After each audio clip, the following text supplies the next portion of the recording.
ধারাবাহিকের শুরুতে দেখা যাচ্ছে অভি তো ছুটির হাতে আইস নিয়ে লাগিয়ে দিচ্ছে। ঠিক সেখানে তখনই ইন্দ্র চলে আসে। ইন্দ্র তো দেখেই মুখ ফিরিয়ে নেয়। ছুটি তখনই তাড়াতাড়ি উঠে ইন্দ্রকে বলে, ইন্দ্রদা তুমি চা খাবে তো, বলে তো ওখান থেকে চলে যায়। অভি তখনই ইন্দ্রকে বলে, সব বিষয়ে ফাজলামি না করলে হয় না না তোর? কাজের ব্যাপারে এত তো এক্সাইটমেন্ট দেখি না কখনো। কি বলতে এসেছিলি বল। ইন্দ্র তো আশ্রয় বাড়ির ব্যাপারে অভিকে সব বলে, ওখানে কিছু ঘটতে চলেছে। অভি তখনই আশ্রয় বাড়িতে যেতে চায়। ইন্দ্র তো তখন ছুটিকে বলতে যায়। অভি তখন কি করে, ইন্দ্রকে আটকে দেয়, ছুটিকে বলতে বারণ করে দেয়। তখনই সেখানে ছুটি চলে আসে আর দূর থেকে কিছুটা শুনতে পেয়ে জিজ্ঞাসা করে অভিকে। অভি তো ভুলভাল বুঝিয়ে ছুটিকে এক গাদা কাজ দিয়ে চলে যায়। ইন্দ্র তো এদিকে তখন মনে মনে বলতে থাকে, ছুটি আমি তোমার দাদা হয়ে আজকে আমি অভিকে সাপোর্ট করছি। তোমাদের সম্পর্কটা ভারী অদ্ভুত ছুটি, দুজনেই দুজনের উপর ডিপেন্ডেন্ট হয়ে উঠেছ, কিন্তু কেউই মুখ ফুটে প্রকাশ করছো না। ছুটি তো এদিকে কাজ করছে আর একা একা গজগজ করছে অভিকে নিয়ে। কিছুক্ষণ সময় কাটার পর দেখা যাচ্ছে রাত্রি হয়ে গেছে। ইন্দ্র তো ছুটিকে বলে খাবার টাবার দিয়ে ওখান থেকে চলে যায়। ঠিক তখনই দেখা যাচ্ছে ছুটির ফোনে শতরূপা ফোন করে। ছুটি তো ফোনটা তুলতেই শতরূপা জানায়, বলে কিরে তুই নাকি তাড়াতাড়ি ফিরবি, রান্না করবি, এখন তো রাত 9টা বাজতে যায়, এখনো আসিসনি। ছুটি তো তখন বলে, দূর আমি এখন ফিরতে পারবো না। শতরূপা তখন প্রশ্ন করে কেন? ছুটি তখন জানায়, আমাকে 10 বছরের কাজ দিয়ে গেছে আপনার ছেলে, আমি যতক্ষণে এটা শেষ করছি আমি এখন যেতে পারবো না। শতরূপা তো কথাটা শুনেই রেগে যায় আর বলে, দাঁড়া ও আসুক আজকে বাড়িতে, দেখাচ্ছি তারপর। আমার খুন্তির মারটা মনে হয় ভুলে গেছে, দাঁড়া আজকেও ফিরুক, তারপর দেখাচ্ছি। ছুটি তো তখন বলে, না না মা, ওকে কিছু বলো না, তাহলে পরে আমাকেই ধরবে, বলবে অফিসের ব্যাপার নিয়ে বাড়িতে আনা হচ্ছে। শতরূপা তো কোনো কথাই শোনে না, তাড়াতাড়ি করে ছুটির ফোনটা কেটে দিয়ে হাতে একটা খুন্তি নেয়। ঠিক তখনই ওখানে অভি চলে আসে আর অভির সামনে গিয়ে বলে শতরূপা, এই দাঁড়া, তোর কি হয়েছে? কাউকে মানুষ বলে গণ্য করিস না তুই, আমি তোকে এই শিক্ষা দিয়েছি? হ্যাঁ। তো তখন বলে, কি করেছি আমি? শতরূপা তখন বলে, কি করেছি? বাড়ির বউকে এত রাত অবধি বাড়িতে ফিরতে দিসনি, দাঁড়া তোর হচ্ছে, বলে তো খুন্তিটা নিয়ে অভিকে মারতে থাকে।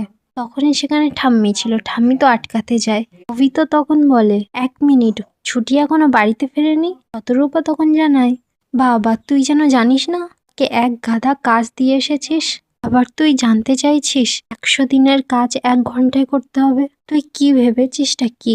অভি তো সঙ্গে সঙ্গে ছুটিকে আনতে যায় অফিসে। তখনই সেখানে ঠাম্মি আর শতরূপা তো ঝগড়া লেগে যায়। ঠাম্মি তার নাতি অভির সাপোর্টে কথা বলে, শতরূপা তো তার বৌমা ছুটির সাপোর্টে কথা বলে। শতরূপা তো রাগমাগ দেখিয়ে রান্নাঘরে চলে যায়। এদিকে ঠাম্মি তো একা একা গজগজ করতে থাকে। অপরদিকে দেখা যাচ্ছে ছুটি তো কাজ কমপ্লিট করছে আর আনন্দকে বলছে, এই আনন্দ দা, বাড়ি যাও না, তুমি বাড়ি যাও। আনন্দ তখন জানায়, বাড়ি যাও মানে?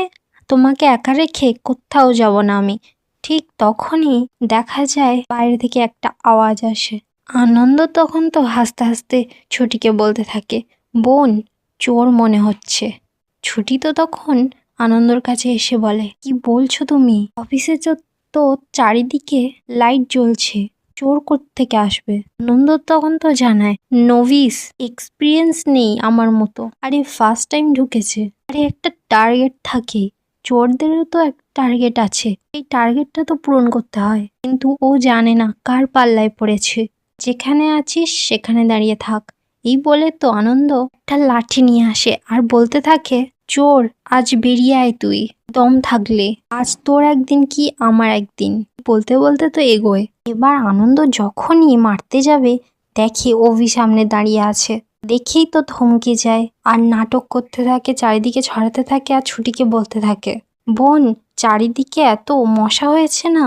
আর অভির সামনে দাঁড়িয়ে দাঁড়িয়ে বলতে থাকে আনন্দ, আমার সঙ্গেই কেন এমন হয় বারবার? আর 3-4টে মশা রইল বোন, মেরে নিও তুমি।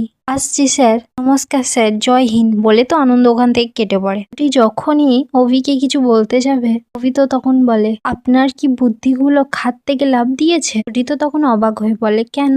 আপনি যা যা কাজ দিয়েছিলেন আমি তো সেগুলো করছিলাম। অভি তখন বলে, আমি কি সারা রাত ধরে কাজ করতে বলেছিলাম নাকি? ছুটি তখন বলে, আপনিই তো বলেছিলেন। অভি তখন জানায়, সারাদিন না হা হি করলে এরকমই হয়, তাড়াতাড়ি বাড়ি আসুন। ছুটি তখন বলে, আপনি সবসময় এরকম বকাবকি কেন করুন বলুন তো? আমি এক্ষুনি আশ্রয় বাড়িতে চলে যাব।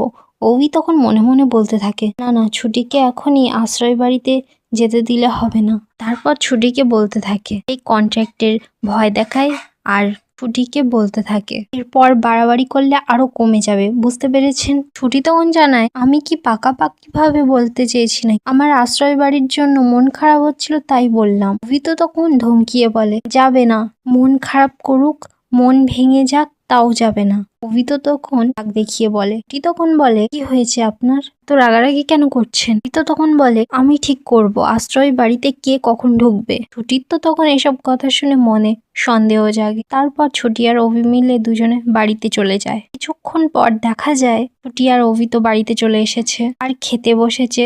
ছুটিকে শতরূপা তো হাতে তুলে খাইয়ে দিচ্ছে। শতরূপা তো তখন অভির কানটা মুলে দেয়। আমি সেটা দেখে ছুটিকে বলে, আরে তোমার জন্যই তো এটা হচ্ছে। ছুটির দোষ দিতে থাকে। অভি তখন নাটক করে ছুটির হাতটা ধরে, বলে, ছুটি আর হবে না বউ, আর কোনোদিনও হবে না, সরি মা।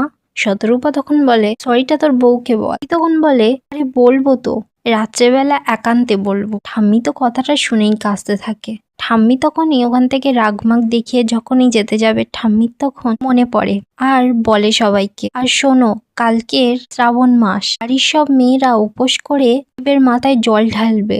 অভি তখন স্ট্রিক্টলি মানা করে দেয় ছুটিকে। আমি তো কথাটাই শুনে বলে, জানি তো পার্ট টাইম বউ করে থাকবে। ছুটি তখন ঠাম্মিকে জানায়, না না ঠাম্মি, আমি কালকে উপোস করে নিয়ম টিয়ম মেনে পুজোয় বসবো।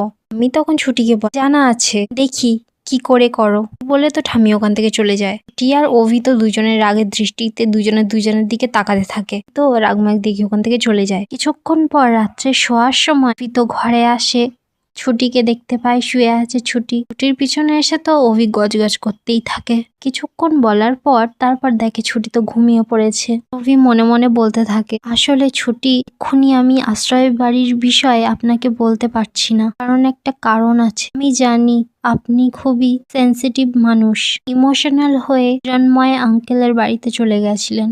আশ্রয় বাড়ির আসল ঘটনা যদি আপনি শোনেন, হয়তো আপনি আপনার মাথাটাই ঠিক রাখতে পারবেন না। তারপরে তো ইন্দ্রকে ফোন করে আর বলে, তুই ছুটিকে কিছু জানাসনি তো আশ্রয় বাড়ির বিষয়ে? আর আশ্রয় বাড়ির বিষয়ে দুজনে কথা বলতে থাকে। এদিকে তো দেখা যাচ্ছে ইন্দ্রর বাড়িতে তো রোমা চলে এসেছে আর ইন্দ্রকে ক্যান্ডেল নাইট ডিনারে নিয়ে এসেছে আর ইন্দ্রর সাথে রোম্যান্স করতে থাকে আর সবকিছু জানার চেষ্টা করতে থাকে। ও তো রোমাকে বলতে থাকে, অনেক রাত হয়ে গেছে, আপনি এবারে যান, আপনি তো জানেন আমার বাড়িওয়ালা কতটা দরজাল। রোমা তো ওয়াইন ঢেলে নিজে খায় আর ইন্দ্রকে বলতে থাকে, এবার নিশ্চয়ই বেবি আশ্রয় বাড়িতে বাচ্চারা ফিরে যাবে।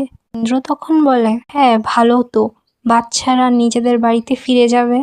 ইন্দ্র তো রোমাকে জিজ্ঞাসা করে, একটা কথা, আপনি কিছু জানেন ওই আশ্রয় বাড়ির বিষয়ে? ইন্দ্র তো জানে না, এর পিছনে রোমাও আছে। রোমা তখন নাটক করে বলতে থাকে, আমি কি করে জানবো আশ্রয় বাড়ির বিষয়? রোমা তো নাটক করে বলতে থাকে আর ইন্দ্রকে ওয়াইন খাইয়ে দেয়। ইন্দ্র তো তখন রোমাকে বলে, কালকের মর্নিং ওয়াকে আসছো তো, একটা সারপ্রাইজ দেবো। রোমা তো তখন বলে, হ্যাঁ অবশ্যই আসবো। রোমা তো এদিকে মনে মনে বলতে থাকে, এই খেয়েছে, এই ক্যাবলা চড়ানো আবার আমাদের প্ল্যানটা জানতে পারেনি তো, ক্যাবলা একটা। আর আজকের এপিসোডটা এখানেই শেষ হয়ে যায়। ভিডিওটা কেমন লাগলো কমেন্ট জানাতে ভুলবেন না।